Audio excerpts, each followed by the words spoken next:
usually she says, "I'll start now," and then she goes and takes care of that, puts me on hold, and then lets me know when it's live. And then I take a second and I just start up. That's it. Talk, and then when I'm done, like I said, turn that on. All right, thank you. Bye. But that's it. So you might, yeah. Yeah, good. All right. Good morning, everyone. It is time for our all-new First Alert Weather Extra, again happening every day during the week, that is, at 8 a.m. and then again at 9:30 p.m. So we're going to go in depth on the weather, take our time on this, and give you the inside scoop. You remember when we're on television, we only have about 3 minutes to, talk sometimes, or even less. Now we have over 10 minutes if we wanted to get more in depth on the forecast. So the big story, of course, has been the cold weather. It is a First Alert Weather Day. The gusts 30, maybe as high as 40 miles per hour, and it is a colder day, so that means a colder feel expected this morning. Single digits, teens, and then teens maybe as high as 20, the feels like temperature this afternoon. So right now it feels like it's in the single digits, teens. That's going to be the case. Maybe getting a little better this afternoon, but not by much. You're not going to notice it. The wind speeds ranging from 3 to 13 miles per hour coming in from the northwest. And actually, the gusts have calmed down. So when we were on the wax, it was like a 32 mile per hour gust in Meriden, 18 in Chester. But it's going to be wavering and picking up throughout the day. We've even seen at times the flurries occurring with sunshine. So coming out of a few of those clouds, you can get, snowflakes flying in the sky from those clouds, and then it happens to fall where it is sunny. So it's not out of the question to see something like this. You can get those flakes suspended in the air, and the breeze helps to kind of blow it around. That's in Torrington, but look, the radar's not even picking up on that flurry. So if you get a little batch of clouds overhead, you might see a few snowflakes, but no big deal with that. It's the cold wind, the wind gust trend today.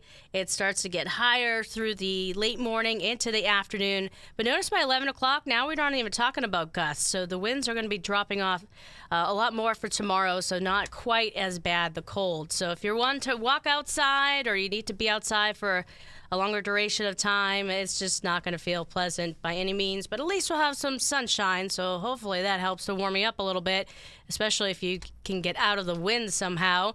But the actual high temperatures falling short of normal by a few degrees in the Hartford area, upper 20s across the hills. I call this thermometer readings because we're really paying attention to that feels like temperature today. As we take a look at what's normal, 19 for low, and we've been above that.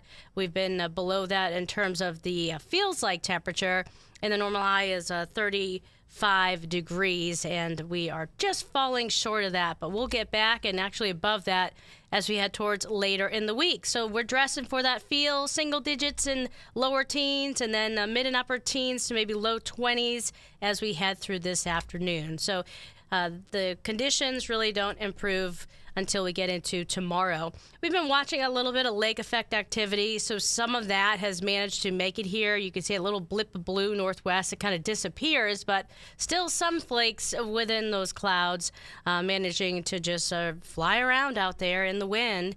And in terms of our next chance for maybe a few flurries, there's been hints at certainly clouds building back in for Thursday, and you see that little blip of blue. That's Thursday evening. Could be a snow shower or two. We'll monitor that. There's been some dry air too. That a lot of that could just evaporate. So small chance for some flurry action on Thursday, briefly in the evening hours. And we're talking about this cold blast.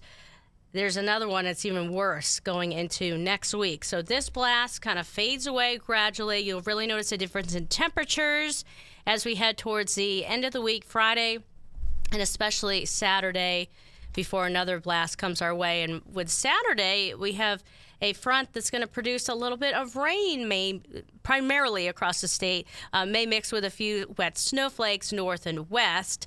There's a model comparison, so they're pretty much on the same track, but still it doesn't look very heavy, but it's mainly of the liquid variety.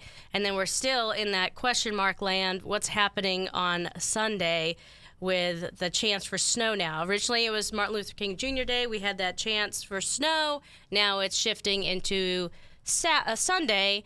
Obviously, one model says it's going to happen. The other says not so much. And that's quite a difference compared to no snow to several inches of snow. So, yeah, we're trying to nail down that forecast, but here we are. You know, it's 5 days out. So there's no way to know for sure right now until we get a little closer and the models start agreeing with one another. But they do agree on a cold blast, and this one means business. This is looking real rough for early next week. We have issued Monday and Tuesday first alert weather days because of that. So yeah, many of the kiddos off from school on Monday, staying inside, I'm sure, with that cold breeze and very bitter feeling air. We'll be feeling in the sub-zero range at times as we head into Monday morning and especially Tuesday morning when we actually drop into the single digits, but highs low 20s by Tuesday. That's probably some of the coldest air we've seen so far this season and maybe since the year. But we'll keep you updated on that. Obviously, it's a first alert weather day. It's cold today, but it's going to get even worse with those first alert weather days early next week. And again, a flurry possible late tomorrow, showers late on Saturday, and then snow late Sunday. It's a possibility right now. We'll be able to fine-tune that forecast as we get a little bit closer in time. And there's a look at the shoreline high temperatures. So again, that's First Alert Weather Extra for this morning. I'm First Alert Meteorologist Jill Gilardi. Remember, we'll be back again on here at 9:30. So definitely check us back in, again, every morning and evening on WFSB Plus during the week. Have a great rest of the day and stay warm.